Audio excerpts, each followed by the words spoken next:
Querido Jesus, lerei agora as páginas da Tua vida, que elas me levem a Te amar cada vez mais e que Tuas palavras firam meu coração e me levem a mudar de vida.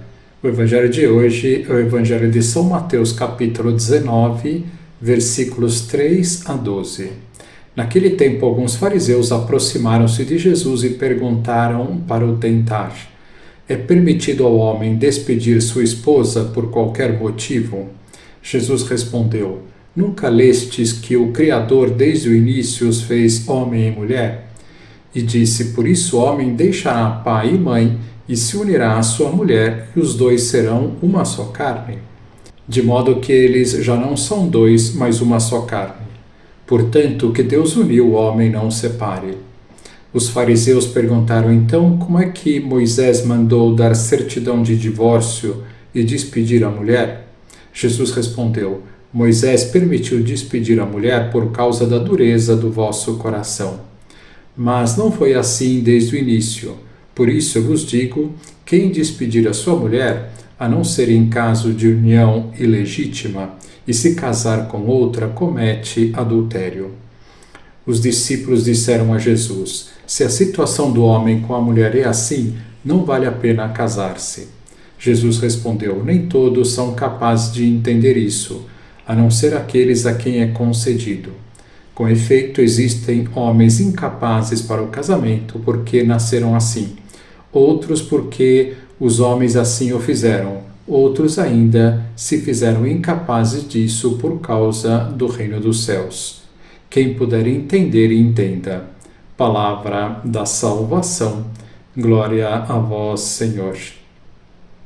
Vamos olhar para Jesus. O Evangelho de hoje é muito importante. Ele traz as palavras de Jesus, onde Nosso Senhor nos transmite a doutrina da indissolubilidade do matrimônio.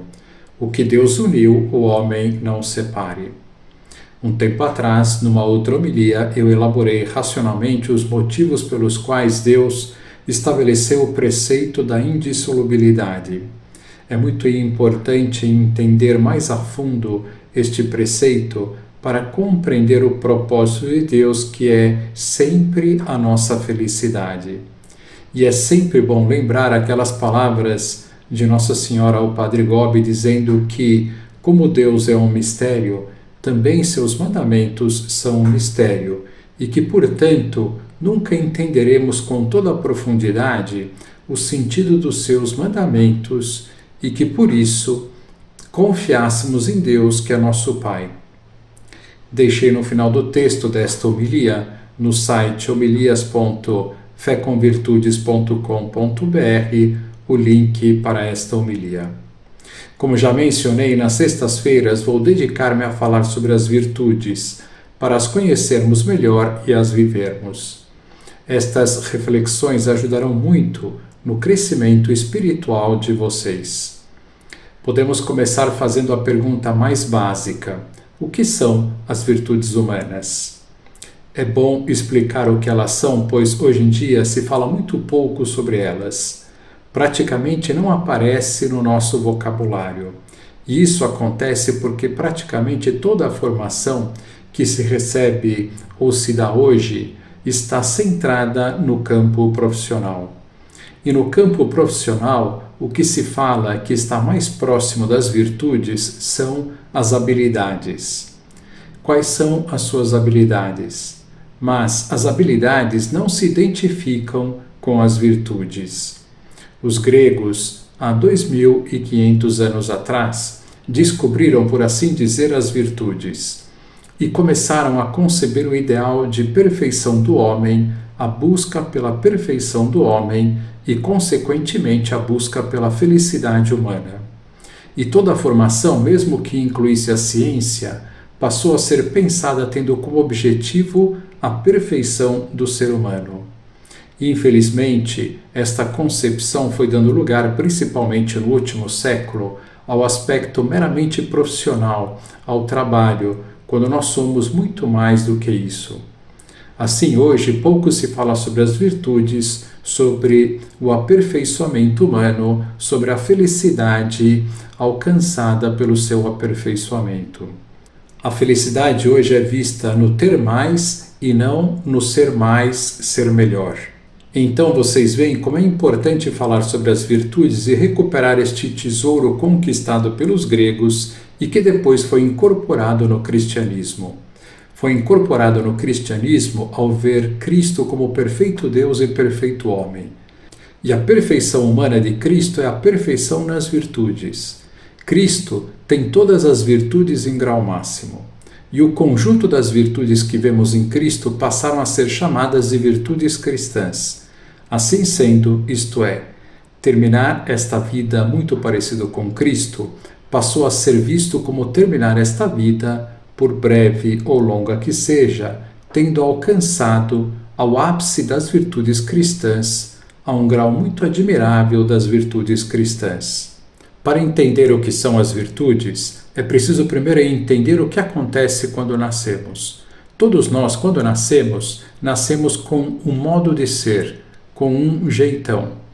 Uns nascem com um jeito de ser medroso, outros nascem com um jeito de ser mais seguros, uns nascem com um jeito de ser mais tranquilos, outros nascem com um jeito de ser mais agitados, uns nascem mais risonhos, outros nascem mais sérios e assim por diante. Esse jeito de ser é inato e se chama temperamento. O temperamento é, então, esse conjunto de características inatas da nossa personalidade. E cada temperamento tem suas qualidades e, por sua vez, seus defeitos. O temperamento é, assim, o estado bruto da nossa personalidade. Se compararmos a nossa personalidade com uma pedra, a pedra pode estar no estado bruto ou pode estar lapidada. Podemos dizer que todos nós somos pedras preciosas, mas viemos à Terra em estado bruto. Não totalmente bruto, pois Deus já nos fez com determinadas qualidades inatas. Porém, para sermos uma pedra preciosa, precisamos lapidá-la muito. E trabalhar essa pedra chama-se adquirir virtudes, isto é, adquirir qualidades morais estáveis. Por exemplo, adquirir a virtude da caridade, da bondade, da sinceridade, da laboriosidade, da fé, da esperança, da humildade, da alegria, da justiça, da paciência, da prudência, da generosidade, da temperança, da ordem e do aproveitamento do tempo, da fortaleza, etc. E como se adquirem as virtudes? Exercitando nos atos daquela virtude. Por exemplo, como adquirimos a virtude da ordem? Colocando as coisas no seu devido lugar, uma e outra vez, até que se torne um hábito estável. Que lição nós podemos tirar destas considerações? Que todos nós tenhamos como modelo Jesus Cristo.